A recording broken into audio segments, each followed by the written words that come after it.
गोवर्धन बड़ा सुंदर गांव है। गांव में ब्राह्मण, क्षत्रिय और वैश्यों की ही बस्ती अधिक है। गांव के बीच में एक मंदिर है जिसमें श्रीनाथ जी महाराज की बड़ी ही सुंदर मूर्ति विराजमान है।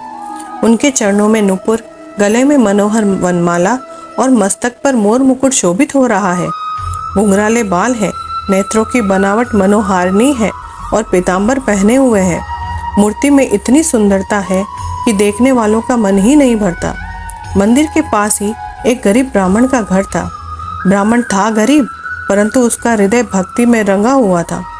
ब्राह्मणी भी अपने पति के और पति के परम पति परमात्मा से प्रेम में रत थी। उसका स्वभाव बड़ा ही सरल और मिलनसार था। कभी किसी ने उसके मुख से कड़ा शब्द नहीं सुना। पिता माता के अनुसार ही प्राय पुत्र का भी स्वभाव हुआ करता है। इसी न्याय से ब्राह्मण दंपति का पुत्र गोविंद भी बड़े सुंदर स्वभाव का बालक था। उसकी उम्र 10 वर्ष की थी। गोविंद के शरीर की बनावट इतनी सुंदर थी कि लोग उसे कामदेव का अवतार कहने में भी नहीं सकुचाते थे। गोविंद गांव के बाहर अपने साथी सदानंद और रामदास के साथ खेला करता था। एक दिन खेलते खेलते संध्या हो गई। गोविंद घर लौट रहा था तो उसने मंदिर में आरती का शब्द सुना। शंख, घंटा, घड़ियाल और झांझ की आवाज सुनकर गोविंद की भी मंदिर में जाकर तमाशा देखने की इच्छा हुई और उसी क्षण वह दौड़कर श्रीनाथ जी के आरती देखने के लिए मंदिर में चला गया। नाथ जी के दर्शन कर बालक का मन उन्हीं में रम गया। गोविंद इस बात को नहीं समझ पाया कि यह कोई पाषाण की मूर्ति है। उसने प्रत्यक्ष देखा कि यह एक जीता जागता मनोहर बालक खड़ा हुआ हंस रहा है। गोविंद नाथ जी की मधुर मुस्कान पे मोहित हो गया। उसने सोचा, यदि यह बालक मेरा मित्र बन जाए और मेरे साथ खेले तो बड़ा आनंद आएगा। इतने में आरती समाप्त हो गई। लोग अपने अपने घर चले गए। पुजारी भी मंदिर बंद करके चला गया। एक गोविंद रह गया जो मंदिर के बाहर अंधेरे में खड़ा नाथ जी की बाट देखता था।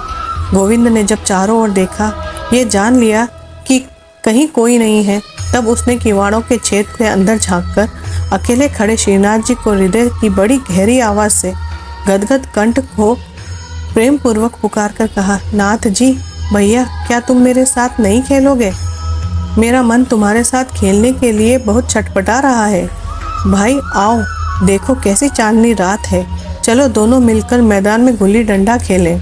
मैं सच कहता हूँ भाई, तुमसे कभी झगड़ा या मारपीट नहीं करूँगा। सरल हृदय बालक के अंतःकरण पर आरती के समय जो भाव पड़ा, उससे वह उन्मत्त हो गया।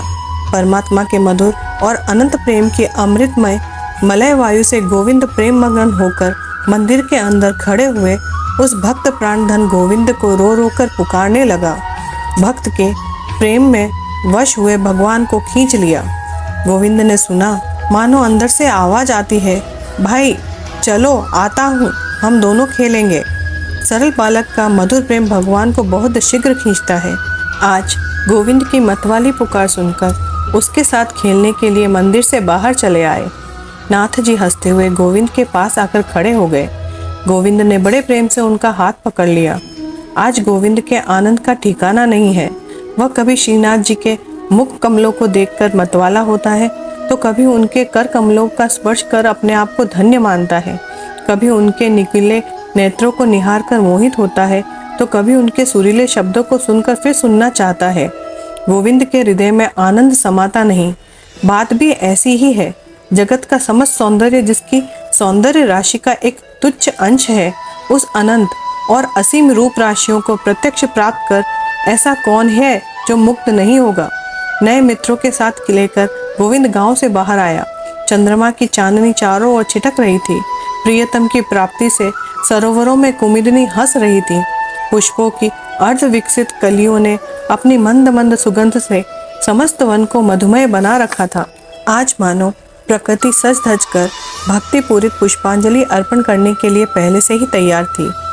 ऐसी मनोहर रात्रि में गोविंद नाथ जी को पाकर अपने घर बार, पिता माता और नींद भूख को भी सर्वथा भूल गया।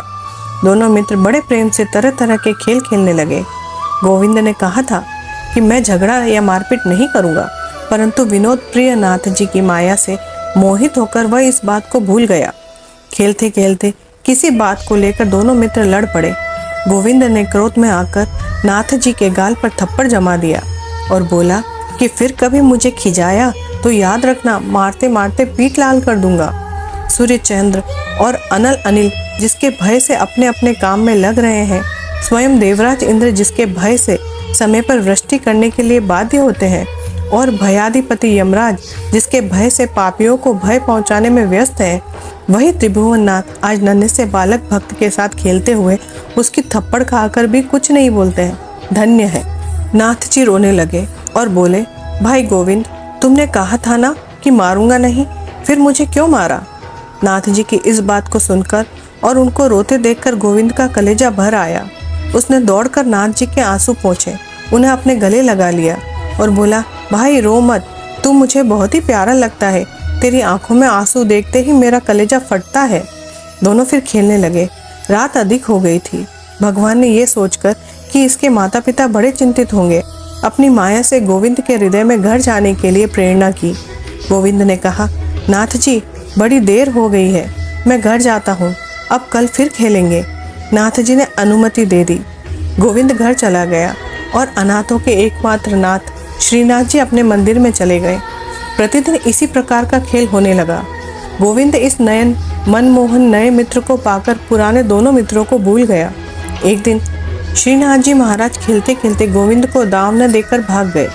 गोविंद भी पीछे पीछे दौड़ा। नाथ जी महाराज मंदिर में जाकर घुस गए। मंदिर का भी द्वार बंद था, अतएव गोविंद अंदर नहीं जा सका। नाथ जी का अन्याय समझकर वह मंदिर के बाहर खड़ा होकर उन्हें खरी खोटी सुनाने लगा। मंदिर खुलते ही गोविंद अंदर घुस गया और डंडे के साथ श्रीनाथ जी की मूर्ति को पीट पीट कर बोला कि फिर कभी भागेगा? पुजारियों ने गोविंद को पकड़ा और मारपीट करके मंदिर से बाहर निकाल दिया। इससे उसका प्रेम प्रकोप और भी बढ़ा और वह कहने लगा, नाथ जी, तैने मेरे साथ बड़ा अन्याय किया है, दांव न देकर भाग आया और अब मुझे अपने आदमियों से मरवा कर बाहर निकलवा दिया। अच्छा, कल देखूंगा, जब तक तुझे इसका बदला न दूंगा तब तक पानी भी नहीं पीऊंगा।